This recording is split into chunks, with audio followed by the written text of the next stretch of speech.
Hey gang, how's it going? It's questions of the day from broker Anthony Carr. Thanks for joining me. Let's get started. First one, my referral fee came in lower than expected. What happened? Well, that sounds like that possibly you didn't have it nailed down on what you were supposed to be getting. You might say, I'm getting 25% of the commission or the sales price, and the other agent said, yeah, that's fine, but you get 25% of my take, not of the gross commission. Now, if you're dealing with NVAR referral forms, that says whatever the gross is, it's going to the brokerage that's receiving the referral, they will send that percentage amount over to the referring brokerage. If the agents don't nail that down, then they could find themselves quite surprised when it's a different number. I've seen some where agents will say, well, no, you're going to get 25% of what I get, so you're getting a cut of the cut. So be sure that that's nailed down before you move that forward. All states are not the same. Some states have it where you must line it out by in writing what that's going to look like. It's not pre-printed. What is a guarantee appraisal?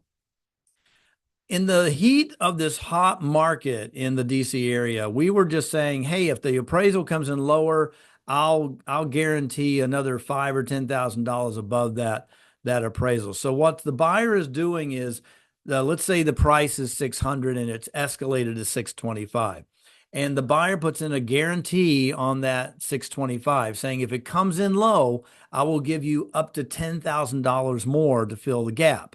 And so if it comes in at 615, I'll give you the 625 because $10,000 more, you're at 625. But if it comes in at 600, I'm only giving you 610,000. Now, if you're using the NVAR addendum on this, that doesn't mean it's a guarantee that you're going to that you're crossing the finish line, because if you say I'll give you $10,000 more on a low appraisal, the buyer and seller still have the negotiation to move forward or to void the contract. But it's that gap that the buyer is being willing to make up in case a low appraisal comes in.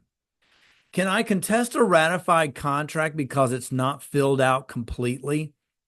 Boy, that's a bowl of cherries, isn't it? Here's the first thing. Define completely. Okay. Do you mean a box is not checked or a blank is not filled out or something's not initialed?